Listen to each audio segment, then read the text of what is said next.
नमस्कार मित्रांनो, सूट म्हणजे नक्की काय असतं, सिरियलमध्ये काय घडले आपण ते बघणार आहोत. आदिराजचा ऍक्सिडेंट होतो ना आदिराज बेशुद्ध पडतो. खबर सोमाला तो गुंड कळवतो. सोमा मस्त खबर दिली असं सांगतो. विमल आणि तात्या रेस्ट हाऊसवर येतात आणि आदिराजला हाका मारतात. कुठे गेला हा, कुठे येतं दिसेना. तेवढ्यात ईशान दोघांना पिंजऱ्यामध्ये कैद करतो.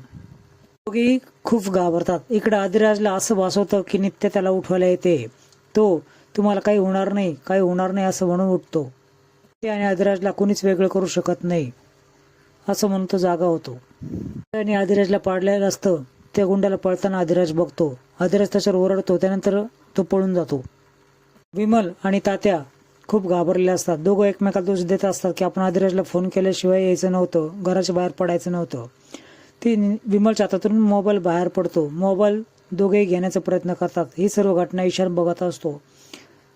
थोड्यात विमलची नजर ईशानवर जाते. तिथं कोणतरी आहे वाटतं आणि मी याला बघितल्यासारखं वाटतं असं तात्या म्हणतात. त्याच्यावर ईशान तिथून निघून जातो. शालिनी ईशानला मेसेज करते की आदिराजचा ऍक्सिडेंट झाला आहे. त्यावेळेस ईशानला खूप आनंद होतो. खरंच तुम्ही ग्रेट आहात असं शालिनीला तो बोलतो आणि त्याला मागचा प्रसंग आठवतात की मला 10 हात आहेत, अजून हात पाहिजे होते, काम माणसाला कमी पडतायत. थोड्यात सोमा शालिनीला निरोप घेऊन येतो की आदिराज पोलीस स्टेशनपर्यंत पोहोचला आहे. त्रिशूळ शोधायला जायचं आहे असं शालिनी बोलते. एवढा धडा शिकवणार आहे ना की पुढच्या देव सुद्धा विचार करेल की यांना पुनर्जन्म द्यावा की नाही यासाठी.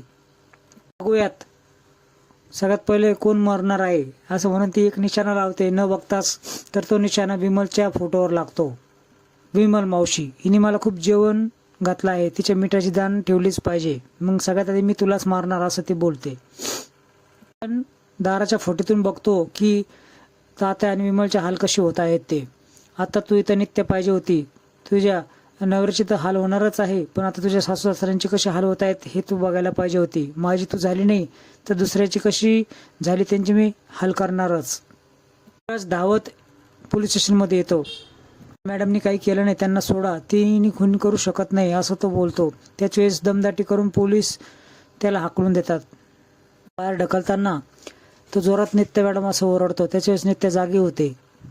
खून केला नाहीये, मला याच्यात अडकवलं आहे असं नित्य आतून बोलते. सावध राहा, तुला घरच्यांना सांभाळावं लागेल असं ती आतून बोलते. विमल आणि तात्या रडकुंडी आलेले असतात. इथं कोणी येण्याची शक्यता काय दिसत नाहीये असं विमल बोलते. आपली शेवटची वेळ आली का हो असं ती तात्याला विमल विचारते. असं नको बोलू, तुला नातवंडांना खेळवायचं आहे, त्यांना टोपली वगैरे बनवायची आहे, कोण येणार वाचवायला आपल्याला इथं असं ती म्हणून रडू लागते. तिथं राजमा येते.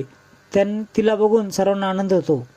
मला इथं कोणतरी फोन केला, रक्ताच्या थारोळ्यामध्ये आदिराज पडला आहे म्हणून आम्ही दोघेही पटकन इथं आलो.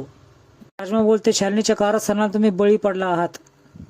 म्हणते, थांब मी इथं काहीतरी सापडते का बघते, मला सर्व घरातले माहीत आहेत, मला सोडते असं म्हणून ते आतमधून हातोडी आणते आणि हातोडीने तो गज तोडू लागते. तो आवाज ऐकून कोण आला आहे ते बघतो. ईशान मास्क घालतो आणि चाकू घेऊन तिच्या दिशेने येऊ लागतो. तो गुपचूप पाठीमागून येत असतो आणि राजमा हातोडीने तोडत असते. त्याच विमल जोरात ओरडते. ईशान आणि राजमा यांच्यामध्ये झटापट होते. ईशान तिथून पळून जातो. तोच माणूस असणार आहे ज्याने फोन करून तुम्हाला बोलून घेतला असणार आहे. थोडाच पाडला असता पण तो निसटला म्हणून वाचला असं ती विमलला उत्तर देते. मग शालिनी राजवाडीच्या देवीपाशी येतात. विचारतो, इथं कशाला आलो आहोत आपण? त्रिशूळ घ्यायला आलो आहोत असं शालिनी बोलते.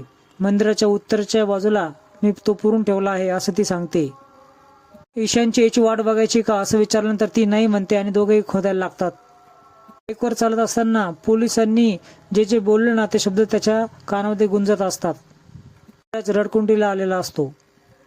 माने विमल आणि तात्यांना घरी आणलेलं असतं.